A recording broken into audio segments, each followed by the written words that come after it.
Instead of saying 9 plus 9, like Trisha said she did, he said 9 times 12. He's starting his problem off differently, correct?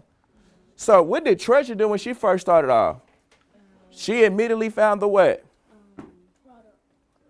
She immediately found the what? She immediately found the what? Perimeter. Effective mathematics instruction fosters reasoning and problem solving. AR MathQuest is focused on the quantitative essentials for students and teachers. AR MathQuest is a journey for ambitious teaching that promotes equity and engagement of all students in meaningful math learning experiences. How do we increase student achievement?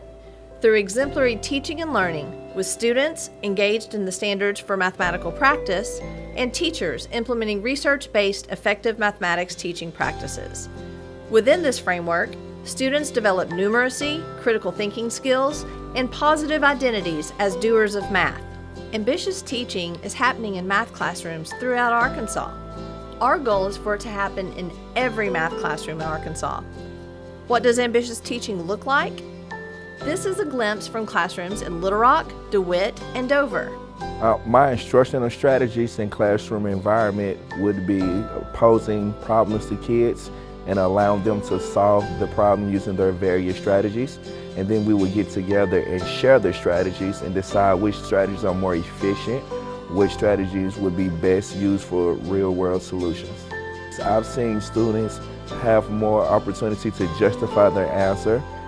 We've also seen students grow tremendously in NWEA testing and ACT Aspire testing since I've been incorporating these strategies.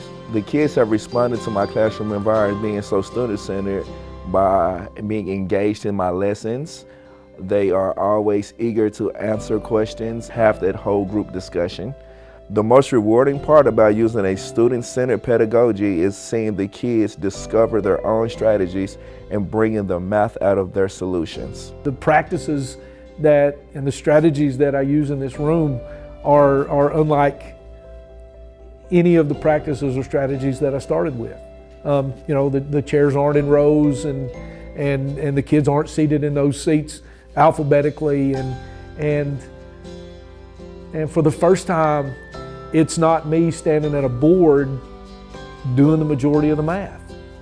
There are those kids that want me to come over and say, okay, you put this here and you put this there, and you hit the equals button and an answer magically appears for you. That's been the biggest challenge. And it's really been hard for me because it's real easy just to say, here's the formula, here's what goes in the formula, just do that. One of the things that I really hope that they've seen in this process is that there are many ways to arrive at this solution. And I'm not telling you which one to pick. My instructional strategies and classroom environment is very much focused on questioning. We really focus on justification and rationale. I do a lot of formative assessment, and that way I get that immediate feedback as a teacher and I don't wait until the quiz or wait until the test to figure out where they are. To teach students and really teach them where they understand it and it's part of their mathematical understanding, you have to root it in something that they can relate to, and that's real-world concepts. I have to put it back to something that they know or they've had experience with, because otherwise it's too abstract. When I first started teaching, my wait time was not so good, and I was quick to give them the answer because I didn't want to see them struggle.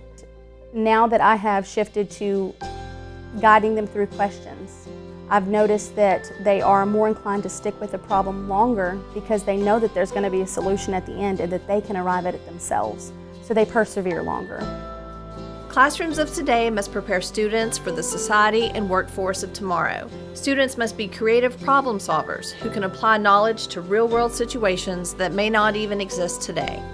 I just want to make sure that when they leave, they're better for being in here. And I don't mean just better math students. I mean that they feel better about their own abilities and what they can do. And every time I hear one of them say, oh yeah, I get it, I see it, then that makes the whole thing worth every single minute we have to pour into it.